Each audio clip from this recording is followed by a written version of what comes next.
में क्या था कि एक पे 20% का प्रॉफिट था, दूसरे पे 12% का प्रॉफिट था। एक पे 20% का प्रॉफिट था, दूसरे पे 12% का लॉस था। ऐसे सवाल थे। अब ये जो टाइप मैं आपको इस समय करा रहा हूं, इस टाइप में क्या खास चीज है कि इसमें वो ये कहेगा कि भैया दोनों पे ना सेम रेट से प्रॉफिट है और सेम रेट से लॉस है। पहले वाले पे X% का प्रॉफिट है, दूसरे वाले पे X% का लॉस। सेम ही बात होती है। पीछे क्या था, इसकी न्यूमेरिकल वैल्यू अलग थी, इसकी न्यूमेरिकल वैल्यू अलग थी, इसीलिए जो मैंने आंसर लिखवाया वो एक्स और वाई की टर्म में लिखा है। एक्स और वाई की टर्म में लिखा है। एक भाई कह रहे थे तो हमेशा लॉस होगा, क्यों लॉस होगा भाई, पीछे प्रॉफिट भी तो कराया तुमने पिछले सालों में।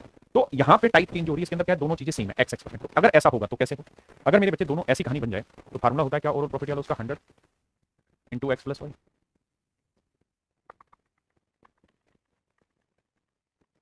बिल्कुल यही होता है सर। अब मैं कह रहा हूँ सर सुनिए ना, एक पे X% का प्रॉफिट है तो दूसरे पे X% का लॉस है। सर यहाँ एक्स और एक्स वाई को हम माइनस एक्स लिखेंगे तो माइनस एक्स से प्लस एक्स करके जीरो, जीरो से गुना करा जीरो, एक्स वाई की वैल्यू माइनस एक्स, नहीं यहाँ प्लस था ना, प्लस 2x माइनस एक्स, ठीक है यहाँ लिखोगे 200 प्लस एक्स, एक्स वाई की जगह माइनस एक्स, कट गया। ऊपर ध्यान दोगे, ऊपर आया माइनस का 2x स्क्वायर और नीचे आया 200। तो हमेशा ही ध्यान रखना लॉस होगा एक्स स्क्वायर बाई 100% का, क्योंकि काट के बचा 2 कटा तो बटे 100। मैं यहाँ से आपको एक शॉर्ट ट्रिक बना के समझा दे रहा हूँ, और वो ये कि अगर एक आर्टिकल पे आपको X% का प्रॉफिट हो रहा है और दूसरे आर्टिकल पे X% का लॉस हो रहा है, और दोनों ही आर्टिकल का सेलिंग प्राइस सेम है, पहले वाले का भी उतना ही है, दूसरे वाले का भी उतना ही, दोनों का सेलिंग प्राइस सेम है, तो हमेशा ही ओवरऑल लॉस होगा। ये ध्यान रखना, ओवरऑल है मतलब दोनों पे कुल मिला के की बात कर रहा हूँ, तो ओवरऑल हमेशा ही लॉस होगा। और कितने परसेंट का होगा, एक्स स्क्वायर बाई 100% का, एक्स स्क्वायर बटे 100% का लॉस होगा। ठीक है, तो इस बात को अब मेरे भाई कहता है एक व्यापारी दो मशीनों को 12,000 रुपये प्रति मशीन की दर से बेचता है। दो मशीनों को 12,000 रुपये प्रति मशीन की दर से बेचता है, दोनों ही आर्टिकल का सेलिंग प्राइस सेम दे रखा है। एक मशीन पे 32% का प्रॉफिट है तो दूसरी मशीन पे 32% का लॉस है। वही एक पे X% का प्रॉफिट है तो दूसरे पे X% का लॉस है। पूरे लेनदेन की प्रक्रिया में उसका लाभ या हानि प्रतिशत ज्ञात करें। तो मेरे प्यारे बच्चों आंख बंद करके कह दो सर लॉस परसेंट होगा, कितना होगा सर, एक्स स्क्वायर यानी 32 का स्क्वायर बटे 100%। अब सर कहानी क्या है कि 32 का स्क्वायर हमको आता नहीं है, पर याद रखिए 1024 होता है, और बटा 100 करोगे तो डेसिमल में जो आपका आंसर आएगा वो आएगा 10.24%। 10.24% लॉस होगा। ऑप्शन डी मेरे प्यारे बच्चों राइट आंसर। कह रहे man sells 2 pipes at rupees 12 each. कहते हैं एक आदमी ने दो पाइपें 12 रुपए के हिसाब से बेची, एक पे 20 का लाभ, दूसरे 20 की हानि। In the whole transaction there is a profit और लॉस। देखिए यहाँ परसेंटेज नहीं पूछा, यहाँ पूछ रहा प्रॉफिट हुआ या लॉस हुआ। तो हमें ये तो पता है कि ओवरऑल हमेशा, ओवरऑल शब्दों को ध्यान से पढ़ना, ओवरऑल कह रहा हूँ बार बार, ओवरऑल लॉस होगा कितने का भैया, एक्स स्क्वायर बाई 100 का, तो 20 का वर्ग 400 बटे 100%, यानी 4% का लॉस होगा। 4% की फ्रैक्शन 1/25 में, यानी ओवरऑल अगर मेरा सीपी 25 यूनिट है, 25 यूनिट है, तो मुझे ओवरऑल लॉस होगा 1 यूनिट का। ओवरऑल का मतलब कुल मिला के, तो मैं चीजें बेचूंगा कितने में, 24 यूनिट। क्यों सर, क्योंकि ओवरऑल 25 की खरीदी, एक का लॉस तो बेचूंगा 24 यूनिट में। जबकि सवाल में हमने दोनों चीजें कितने की बेची, कह रहा है हर आर्टिकल 12 रुपए में बेचा, तो एक आर्टिकल 12 में बेचा तो दो कितने बेचे, 24 में, एक 12 में तो दो आर्टिकल बेचे 24 में, तो 24 यूनिट रिप्रेजेंट करा 24 रुपए को, तो एक यूनिट 1 रुपए, तो इसका मतलब ओवरऑल जो लॉस हुआ है वो 1 रुपए का हुआ है। ये मेरा आंसर होगा। ठीक है भाई, बहुत बढ़िया।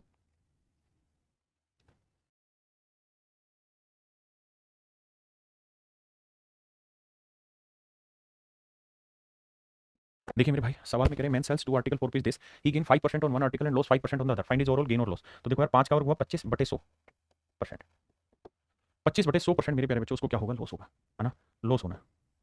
काटोगे भी तो यार ये आएगा 1/4%, लेकिन ध्यान रहना 1/4% आया है। ठीक है जी, फॉर्मूला रहता है भाई एक्स स्क्वायर बटे 100%। तो एक्स की वैल्यू 5 है तो 5 का 25/100 यानी 0.25% का लॉस होगा। इसकी फ्रैक्शन बनाओगे तो 1/4 और परसेंट का बटे 100, इसका मतलब ओवरऑल सीपी 400 है, ओवरऑल सीपी 400 यूनिट है, तो जो लॉस होगा वो 1 यूनिट का होगा। तो सेलिंग प्राइस कितना होगा भैया, 399 रुपए। आप है ठीक है सर, ओवरऑल की बात हो रही है, और वो कह रहा है कि प्रत्येक वस्तु 9975 में बेची है, हर एक आर्टिकल 9975 का। तो भाई एक आर्टिकल 9975, तो दोनों आर्टिकल कितने हो गए, 2 गुना 9975।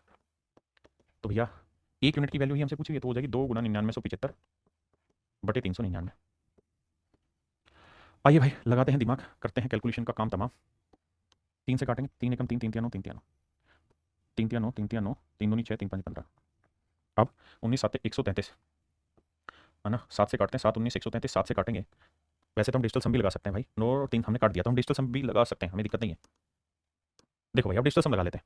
तो अगर डिजिटल सम अप्लाई करना आपको आता है तो 3 3 4 ना, 3 3 6 और 1 7, तो 7 को 4 से नीचे गुना करना पड़ेगा, 4 से ऊपर, तब 1 बनता है। अब देखो 5 और 3 8 और 2 10 और 3 13, 13 का डिजिटल सम बना 4, और ये तो 2 चौक 8 8 चौक 32, 32 का डिजिटल सम बना 5। अब देखते हैं किसका डिजिटल सम 5 बनेगा। तो एक यूनिट लॉस हो रहा है पहली बात, तो प्रॉफिट वाले तो चेक ही नहीं करना है हमने, हमने लॉस चेक करना है। तो 6 और 0 का डिजिटल सम 6 गलत आंसर है, हमें चाहिए 5, तो वो यहाँ से बन रहा है। तो option D is your correct answer.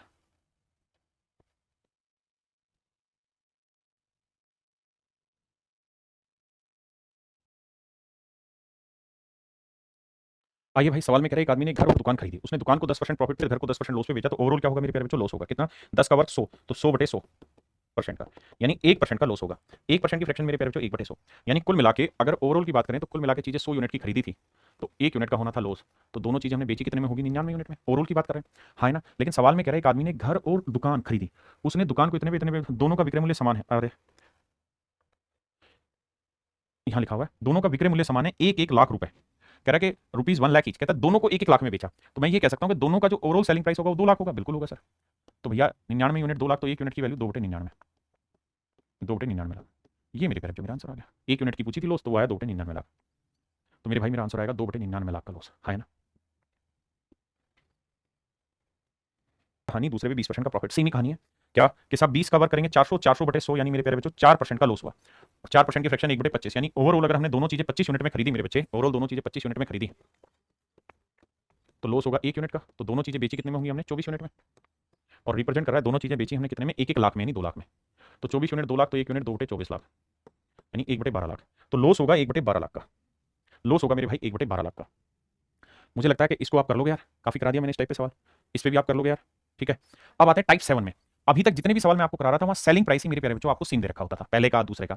इन सवालों में क्या होगा कि जरूरी नहीं सेलिंग प्राइस सेम हो, कहते दोनों का प्रॉफिट या लॉस बराबर हो रहा है, दोनों का एक का सीपी बराबर है दूसरे का एसपी बराबर है, तो सेम उसी तर्ज पे जाएगा। आइए जैसे पहला सवाल है, कहता है दो वस्तुओं ए और बी को क्रम से 10 और 15% प्रॉफिट पे बेचा, दोनों पर लाभ की अंडरलाइन करो, दोनों पर लाभ की बराबर राशि प्राप्त हुई। कह रहा है दोनों की जो प्रॉफिट की वैल्यू आई वो इक्वल है। तो भाई ध्यान दो जरा, दोनों में प्रॉफिट की वैल्यू इक्वल है। भैया दो आर्टिकल है ए और बी, बहुत सुंदर जी। अभी बताओ भाई 10% की फ्रैक्शन 1/10, यानी ए ने चीज 10 की खरीदी, एक का लाभ बेची कितने में? 11। इसी बी ने वही आर्टिकल 15% प्रॉफिट पे बेचा, यानी 3/20, यानी 20 में खरीदा, 3 का लाभ उठाया, बेचा कितने में? 23 में। अब सवाल में क्या कह रहा है वहां पे? सवाल में ये नहीं कहा कि दोनों का सेलिंग प्राइस सेम है, सवाल में कह रहा है if the amount of A profit received is the same, कहता है दोनों से जो है प्रॉफिट का अमाउंट मिला है वो सेम मिला है। तो भैया दोनों जगह प्रॉफिट का अमाउंट सेम करते हैं बाबू, आइए। कैसे? यहाँ 3 है ये क्या, तो यहाँ 3 से करो, हो गया सेम। तो इधर भी 3 से, इधर भी 3 से। तो कह रहा है ए और बी का क्रय मूल्य क्या हो सकता है? तो भैया ए का क्रय मूल्य कितना हुआ? 30 यूनिट, तो बी का क्रय मूल्य कितना हुआ? 20 यूनिट। तो इनका रेशियो क्या हुआ? 3:2। तो जो भी मेरा आंसर होगा उनके सीपी का रेशियो 3:2 होगा। देखो यार 1000 और 1500 का रेशियो निकालोगे 3:2 नहीं आएगा, इसका रेशियो 5:2 आएगा, इसका रेशियो 3:2 आ जाएगा, इसका रेशियो 3:5 आएगा। तो हमें जो रेशियो चाहिए था वो सीपी का क्या चाहिए था? 3:2, क्योंकि 30-20 मतलब 3:2। हाँ है ना, ऑप्शन सी।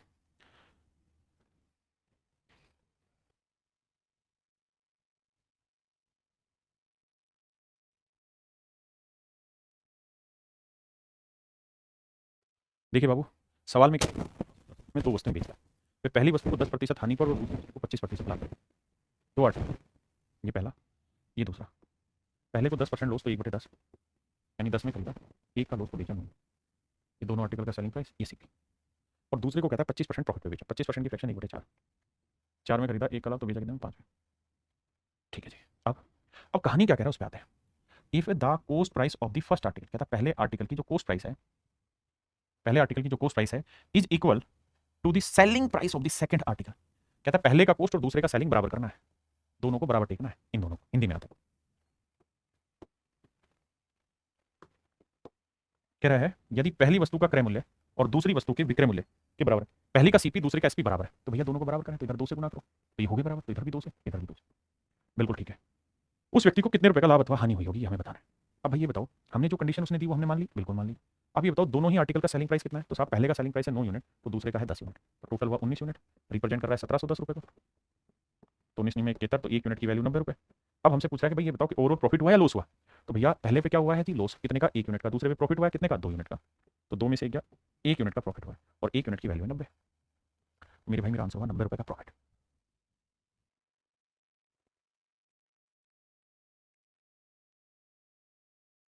अब आगे मेरे प्यारे बच्चों यहाँ पे क्या होगा, वो ये कहेगा कि पहले वाले में कुछ प्रॉफिट हुआ और दूसरे वाले में कुछ लॉस हुआ, और कुल मिला के overall, overall no profit no loss, no profit no loss हुआ। कहेगा भाई दो चीजें हैं, एक को हमने प्रॉफिट में बेचा, दूसरी को हमने लॉस में बेचा, एक को हमने प्रॉफिट में बेचा, दूसरी को लॉस में बेचा, कुल मिला के हमें नो प्रॉफिट नो लॉस हुआ। तो मेरे भाई जब भी ऐसी चीज आएगी तो एक बात ध्यान रखना कि हमने दो चीजों पे ट्रांजेक्शन किया और नो प्रॉफिट नो लॉस है। अगर हमने इसमें 40 रुपए का प्रॉफिट कमाया ना, तो यहाँ 40 का लॉस कमाएंगे तभी ऐसा होगा कि नो प्रॉफिट नो लॉस होगा, या यहाँ 10 का लॉस कमाया था, यहाँ 10 का प्रॉफिट कमाएंगे तभी मेरे बच्चे में नो प्रॉफिट नो लॉस होगा। इसी पे सवाल ले रहे हैं।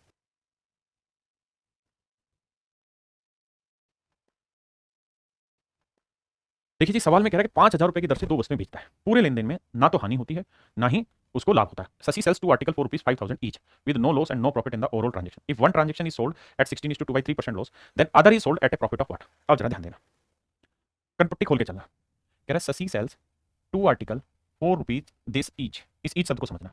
शशि 5,000 रुपए की दर से, इस दर से दो वस्तुएं बेचता है। इसका मतलब पहला आर्टिकल भी 5,000 का बेचा, दूसरा भी 5,000 का बेचा, मतलब दोनों ही आर्टिकल का जो सेलिंग प्राइस है मेरे प्यारे बच्चों सेम। ऐसा मैं नहीं कह रहा हूं, सवाल कह रहा है। कह रहा जी पहले पे हमें 16,3% का लॉस हुआ है। पहले पे हमें 16,3% का मेरे प्यारे बच्चों लॉस हुआ है। बहुत बढ़िया। अब 16,3% की फ्रैक्शन 1/6, यानी पहले आर्टिकल की कॉस्ट अगर 6 है तो 1 का हुआ है लॉस, तो बेचा कितने में है? 5 में। बिल्कुल ठीक। अब मेरे बच्चों एक बात, तो दूसरे आर्टिकल पे चर्चा करनी है। ये तय है कि दोनों का सेलिंग प्राइस सेम है, तो भाई अगर इसका 5 है तो इसका 5 रख लोगे तो कोई बुराई नहीं उसमें। भाई मैंने इसका 5 रख लिया तो इसका भी 5 रख लो। अब यहां अगर 1 यूनिट का लॉस हुआ है ना, तो यहां हर हाल में 1 यूनिट का प्रॉफिट होगा। आपने कैसे सर? इस वजह से क्योंकि अगर यहां जितना लॉस है उतना यहां प्रॉफिट नहीं होगा, तो ये जो नो लॉस नो प्रॉफिट वाली कहानी है सेट ही नहीं बैठेगी। नो प्रॉफिट नो लॉस की कहानी ही नहीं जमेगी। ये तभी जमेगी जब ये ऐसा हो। अब मेरे बच्चे 5 में कोई चीज बेची, 1 का लाभ कमाया, तो खरीदी कितने में होगी? 4 में। वो यही पूछा प्रॉफिट कितना हुआ, तो भाई 4 में खरीद के 1 का लाभ कमाया, तो 1/4 कितना परसेंट हुआ? 25% यार। 25% का प्रॉफिट। वही चीज घुमाई जा रहा हूं, जैसे जैसे लैंग्वेज बन रही है टाइप बना के लेवल बना के आपके सामने पेश कर दिया। यही तो एक अच्छे टीचर का काम है कि आपके सामने उस पर आज तक जैसे भी सवाल आए सारे एक बार रिप्रेजेंट कर दिए, तरीका समझा दिया, सोल्व करने का क्या है, डिफरेंस बता दिया, इसमें ये अंतर है, इसमें ये अंतर है, समझ के चलो।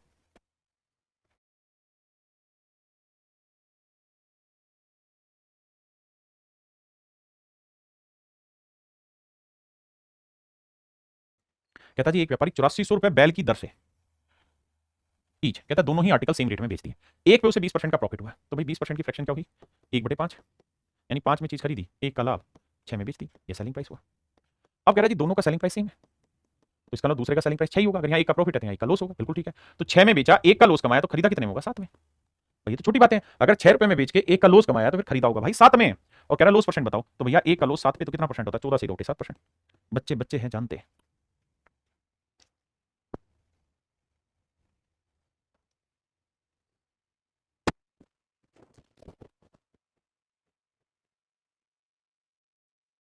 देखिए भाई, मैं आपसे सिर्फ ये जानना चाह रहा हूँ कि 55% की फ्रैक्शन क्या होगी। अब ज्यादा दिमाग दड़ाना ही नहीं। आप कहें सर 55% की फ्रैक्शन होती है, 5% 1/20, तो 55 हुआ 11/20। अब मैं कह रहा हूँ यार 55 का आधा कर दो, तो 55 का आधा क्या हुआ? 27.5। तो इसका भी आधा करोगे तो फ्रैक्शन बनेगी 11/40। इसका मतलब ये तय हुआ कि 27.5% की फ्रैक्शन है 11/40। 27.5% की फ्रैक्शन 11/40, यानी पहले आर्टिकल को अगर हमने 40 में खरीदा है तो 11 का लाभ कमाया होगा, तो बेचा कितने में होगा? 51 यूनिट में। भाई यही तो कह रहा है कि दो आर्टिकल इतने रुपए में बेच दिए, एक पे इतने का प्रॉफिट हुआ, तो दूसरे पे हमने लॉस कराया, और कुल मिला के नो प्रॉफिट नो लॉस हुआ। तो दोनों आर्टिकल के सीपी का डिफरेंस बताओ कितना होगा? तो एक बात बताना भाई, अगर 40 में खरीद के 11 का लाभ लिया, 51 में बेचा, तो दूसरा भी 51 में ही बेचा होगा। बिल्कुल सर। और sir no profit no loss तो तभी होगा जब यहाँ 11 का प्रॉफिट है तो यहाँ 11 का लॉस हो। तो 51 में अगर 11 का लॉस हो रहा है तो खरीदा कितने में होगा? सर 62 में खरीदा होगा, क्योंकि 62 की चीज 51 में बेचोगे, 62 की चीज 51 में बेचोगे, तभी तो 11 का लॉस होगा मेरे भाई। क्यों नहीं समझते इस बात को? अब उसने कहा कि दोनों के सीपी का डिफरेंस बताओ, तो दोनों के सीपी का डिफरेंस है 12 यूनिट। 12 यूनिट की वैल्यू आपसे पूछिए। एक पूछा ना, find the difference between the CP of both article, दोनों वस्तुओं के विक्रय, सॉरी माफ करें, दोनों वस्तुओं के क्रय मूल्य का अंतर ज्ञात करो। अगली लाइन में कह रहा है, पहली लाइन में कि भाई हर आर्टिकल को कितने में बेचा? 6630 में। तो हर आर्टिकल कितने में बिका? 51 यूनिट। तो 51 यूनिट रिप्रेजेंट कर रहा है मेरे बच्चे 6630, 6630 रुपए। तो 1 यूनिट की वैल्यू बटे 51, हमें कितने की वैल्यू चाहिए? 12 की। अब देखिए यार, काटना चाहें तो 3 चौक 12, 3 17 51, हल्का कर दिया। 17 से कटेंगे 17 51, बचा कितना? 17 चौको 68, तो 15 बचा। 17 में 153, 390 आया। करेंगे तो 0, 4 में 36, 4 3 12 और 3 1560 है। देखना भाई कहाँ गड़बड़ करी मैंने। कह रहा है हर आर्टिकल इतने का बेचा, देखना कहाँ गड़बड़ करी। 22 यूनिट।